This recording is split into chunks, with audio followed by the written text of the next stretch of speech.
Hello, fellow seekers and collectors. I am the Cinema Seeker.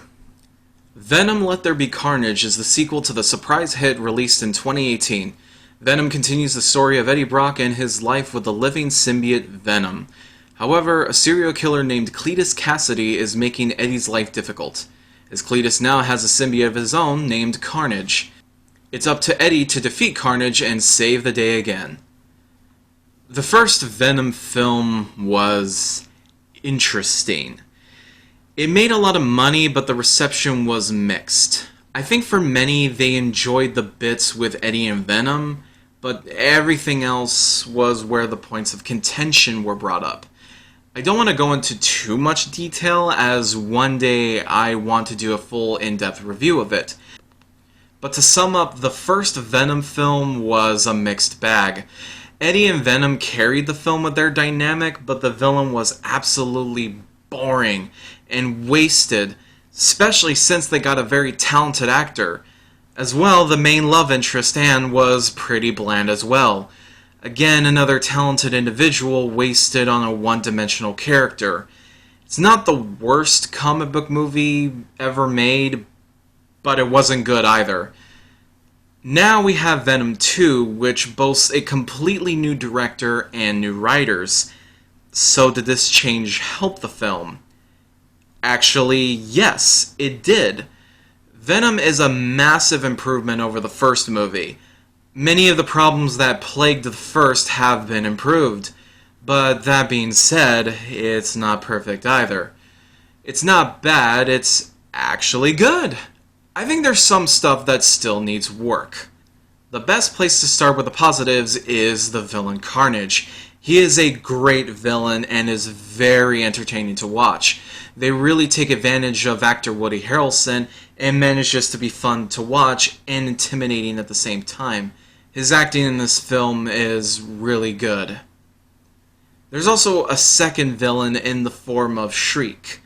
Her chemistry with Harrelson is great and makes their relationship believable. Another thing I really enjoyed is that they fleshed out Eddie a lot more. They add a lot to the character, giving him his comic backstory, and giving him scenes being an investigative journalist. I like that they showed that he does have these kind of skills.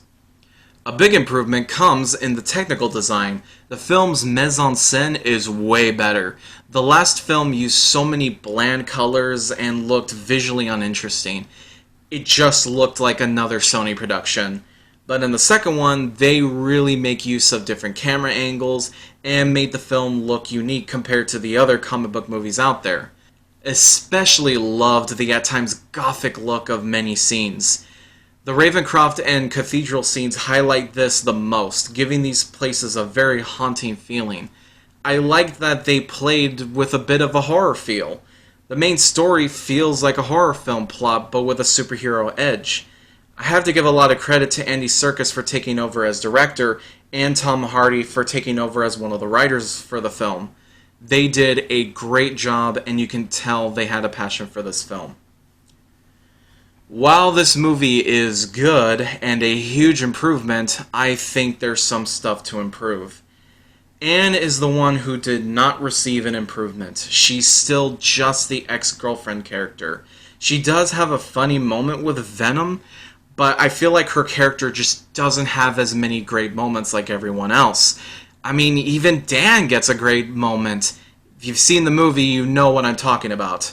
She barely has any moments like that. As well, she lacks an interesting personality. She's not like MJ from Maguire and Holland's films, and definitely doesn't compare to Gwen in Garfield's films. Again, it's a bit frustrating since Michelle Williams is a great actress. Another thing I kind of don't like is some of the dialogue. It's not horrible, but there's some pretty cringe lines. Some of the lines try to come across as serious and cool, but some of them don't work. Something wicked. This way comes. Some of that is present in the humor too.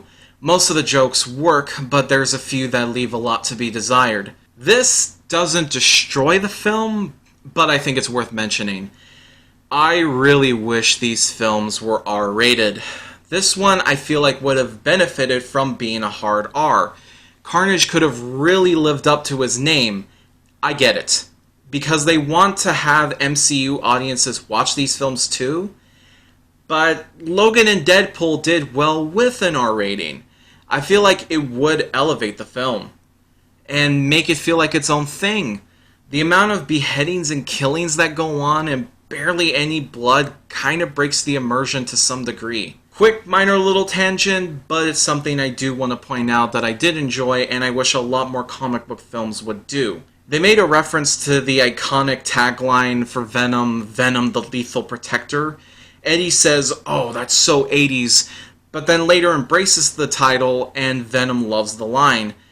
The reason I'm pointing this out is because I'm a little tired of comic book adaptations making reference to something from the comics to appease comic fans, but then insulting the reference.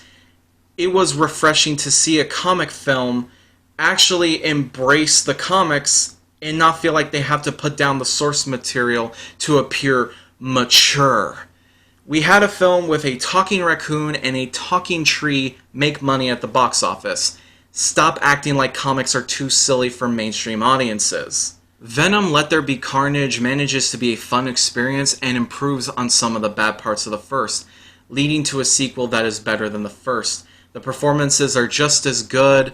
I loved the writing in this one. Tom Hardy is still just as great as ever as Venom. Woody Harrelson is great as the villain Carnage. And this one just felt like a big improvement over the first one. While there's still some stuff to be improved upon and does have its flaws, I still ultimately think this is such a good movie and really blew me out of the water at how much they actually listened to some of the criticisms and managed to improve upon them. I highly recommend watching this one if you haven't already.